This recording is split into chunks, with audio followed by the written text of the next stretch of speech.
Hello guys, welcome to my channel. इस video में LNM canvas कैसे फिल करते हैं वो मैं बताऊंगा। So LNM canvas means learning needs matrix canvas. तो LNM कैनवास किसे बोलते हैं? LNM कैनवास मींस हमारा जो प्रोजेक्ट है उसके रिलेटेड हम एज अ प्रोडक्ट उसको डेवलप करने के लिए कितने पॉइंट सीखते हैं, कौन कौन सी थियरीज, कौन कौन से सॉफ्टवेयर, कौन कौन से कंपोनेंट, कौन कौन से स्टैंडर्ड सीखते हैं, उसकी लिस्ट को हम LNM कैनवास बोलते हैं। LNM कैनवास को हम टाइम लिमिटेशन कैनवास भी कहते हैं, क्योंकि यहाँ टाइम लिमिटेशन का भी यूज होता है कि आप अपने पॉइंट कितने टाइम लिमिट में लर्न करते हो। तो अब सेकेंड पॉइंट में मैं बताऊंगा आपको कि ये जो कैनवास है वो कैसे डिजाइन हुआ है, वो कैसे बना है। तो ये कैनवास है 3 स्टेज में बना है। फर्स्ट ऑफ ऑल जो कैनवास के सेंटर में होता है वो पर्पस और प्रोडक्ट कॉन्सेप्ट होता है। तो यहाँ क्या होता है कि हमने जो प्रोजेक्ट लिया है उसको एज अ प्रोडक्ट हम डेवलप करते हैं। तो क्यों करते हैं, उसका रीजन डेवलपमेंट का क्या है, तो उस रीजन को हमें यहाँ इंक्लूड करना है, उसके कॉन्सेप्ट को डेवलप करने के कॉन्सेप्ट को यहाँ इंक्लूड करना है। अब जो सेकेंड स्टेज है इस कैनवास का डिजाइनिंग का, वो है इस कैनवास को 4 अलग अलग क्वाड्रेंट में डिवाइड करने होता है। पर्पस को सेंटर में ही रहने देना होता है एंड इस कैनवास को 4 अलग अलग क्वाड्रेंट में डिवाइड करना होता है। सो फर्स्ट जो क्वाड्रेंट है उसमें टूल्स और मेथड और थियरीज और एप्लीकेशन प्रोसेस इन्वॉल्व, इतने पॉइंट इंक्लूड होते हैं।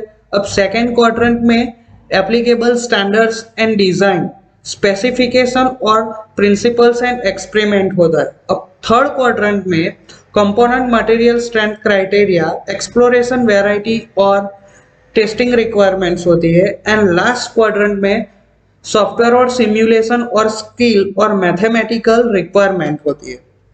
अब जो लास्ट स्टेप है इस कैनवास को डेवलप करने का वो है टाइम लिमिटेशन, उसको हम टाइम लिमिटेशन बोलते हैं।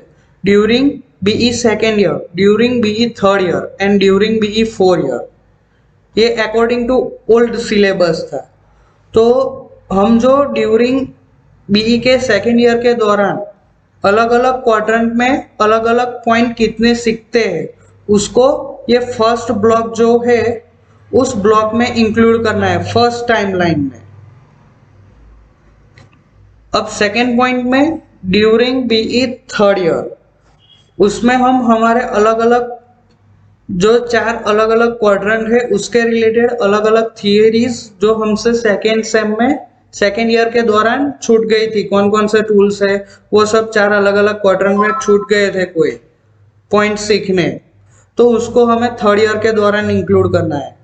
एंड वैसे लास्ट ईयर की सेम टू सेम है, बट ये अकॉर्डिंग टू ओल्ड सिलेबस था। अब GTU के अकॉर्डिंग टू न्यू सिलेबस में ये टाइम लिमिटेशन नहीं रही है, मीन्स कैनवास में ये डिजाइन होगी, बट आपको क्या करना है कि आपका पर्पस यहाँ बीच में इंक्लूड करना है और टूल्स मेथड के फर्स्ट जो क्वाड्रेंट का पॉइंट होता है उसको यहाँ इंक्लूड करना है फर्स्ट क्वाड्रेंट में। ये टाइम लिमिटेशन में आप इंक्लूड कर भी सकते हो और नहीं भी कर सकते हो। वैसे सेकेंड, वैसे थर्ड एंड फोर्थ में अब टाइम लिमिटेशन नहीं रही है, ओल्ड सिलेबस में टाइम लिमिटेशन थी। और जो लास्ट ईयर होता है उसमें डिजाइन इंजीनियरिंग अब नहीं है, design engineering second and third year में है।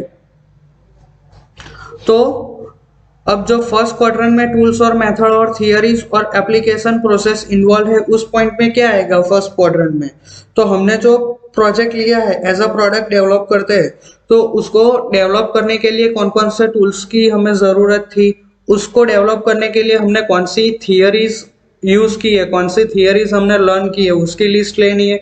उसको डेवलप करने के लिए कौन से मेथड्स की हमने नीड थी उसको डेवलप करने के लिए उसकी लिस्ट हमें लेनी है। और कौन कौन से एप्लीकेशन यूज हुए, एप्लीकेशन प्रोसेस यूज हुए उसकी लिस्ट हमें लेनी है फर्स्ट क्वाड्रेंट में। अब सेकेंड क्वाड्रेंट में क्या होगा कि उसको एज अ प्रोडक्ट डेवलप करने के लिए कौन सी डिज़ाइन की रिक्वायरमेंट थी, कौन से प्रिंसिपल्स हमने यूज़ किए, कौन कौन सी एप्लीकेबल स्टैंडर्ड्स यूज़ किए हैं उसको डेवलप करने के लिए। ISO स्टैंडर्ड्स होता है तो कौन कौन से स्टैंडर्ड्स यूज़ किए उसको उसके ऊपर कितने एक्सपेरिमेंट हुए, कोई एक्सपेरिमेंट आपने किया है कि नहीं, उसकी लिस्ट हमें सेकंड क्वाड्रेंट में लिखनी है स्टिकी नोट से। अब थर्ड क्वाड्रेंट में क्या होगा कि इस प्रोजेक्ट जो लिया है हमने उसको एज अ प्रोडक्ट डेवलप किया है, तो उसमें हमने कौन कौन से कंपोनेंट यूज किए और उसकी स्ट्रेंथ कितनी है, मींस उसकी साइज कितनी है, वो सब यहाँ इंक्लूड करना है। उस पर हमने कोई लैब टेस्टिंग कराई है, उसको प्रोडक्ट डेवलप करने के लिए हमने कौन कौन सी सिस्टम टेस्टिंग की है, उसकी लिस्ट हमें थर्ड क्वाड्रेंट में इंक्लूड करनी है। एंड जो लास्ट क्वाड्रेंट होता है सॉफ्टवेयर सिमुलेशन स्किल और मैथमेटिकल रिक्वायरमेंट्स, उसमें क्या होगा कि हमारा जो प्रोजेक्ट है उसको एज अ प्रोडक्ट डेवलप किया, तो कौन कौन से सॉफ्टवेयर हमने यूज किए, कौन कौन सी स्किल हमने लर्न की और उसको इंक्लूड किया, एंड उसको डेवलप करने के लिए कौन कौन से मैथमेटिकल टर्म्स, मैथमेटिकल रिक्वायरमेंट्स हमने यूज की, उसकी लिस्ट हमें यहाँ लेनी है। अब मैंने यहाँ voice based email for the blind, ये हमारा लास्ट सेम का प्रोजेक्ट था, उसको एज अ मैंने एग्जांपल यहाँ लिया है। तो मैंने सेंटर में फर्स्ट पॉइंट में उसको हम डेवलप कर रहे थे, तो क्यों कर रहे थे उसका रीजन लिखा है, आप देख सकते हैं। फर्स्ट पॉइंट में मैंने कौन कौन सी टूल्स का यूज किया था, कौन कौन सी थियरीज लर्न की थी, कौन कौन सी एप्लीकेशन प्रोसेस इन्वॉल्व हुई थी, उसकी मैंने लिस्ट ली है। सेकेंड क्वाड्रेंट में मैंने कौन कौन से स्टैंडर्ड्स यूज किए, कौन से डिजाइन, उसकी लिस्ट ली है। थर्ड क्वाड्रेंट में कौन कौन से कंपोनेंट की रिक्वायरमेंट थी और उसको टेस्टिंग में कौन सा पॉइंट इंपॉर्टेंट लगा है, वो मैंने इंक्लूड किया है, अब देख सकते हैं। एंड जो लास्ट कौन कौन से सॉफ्टवेयर मैंने यूज किए, कौन कौन से स्किल की रिक्वायरमेंट थी, कौन से मैथमेटिकल टर्म की रिक्वायरमेंट थी, वो मैंने लिखा है। और आप इस यहाँ देख सकते हो मैंने रेड लाइन से एक दूसरे को कनेक्ट किया है। आप इस कैनवास में एक दूसरे से कनेक्ट भी कर सकते हो और नहीं भी करोगे तो भी चलेगा, ऐसा इम्पोर्टेंट नहीं है कि ऐसे पेन या स्केच पेन से एक दूसरे पॉइंट को कनेक्ट करना होता है। आप कनेक्ट कर भी सकते हो और कनेक्ट नहीं भी कर सकते हो। एंड जो during BE second year, during third year and during fourth year, ये जो टाइम लिमिट थी ये ओल्ड सिलेबस में थी, अब न्यू सिलेबस में ये डिजाइन है। बाकी आपको आपके चार अलग अलग क्वाड्रेंट में जो अलग अलग पॉइंट होते हैं उसके रिलेटेड इंफॉर्मेशन यहाँ स्टिकी नोट से इंक्लूड करनी होती है। अब टाइम लिमिटेशन अब नहीं इम्पोर्टेंट है, तो LNM कैनवास ऐसे फिल करते हैं। सो आई होप ये वीडियो आपको अच्छा लगा होगा। सो वीडियो को लाइक एंड शेयर करना, एंड यूट्यूब चैनल है मेरी उसको सब्सक्राइब करना। Thank you for watching this video.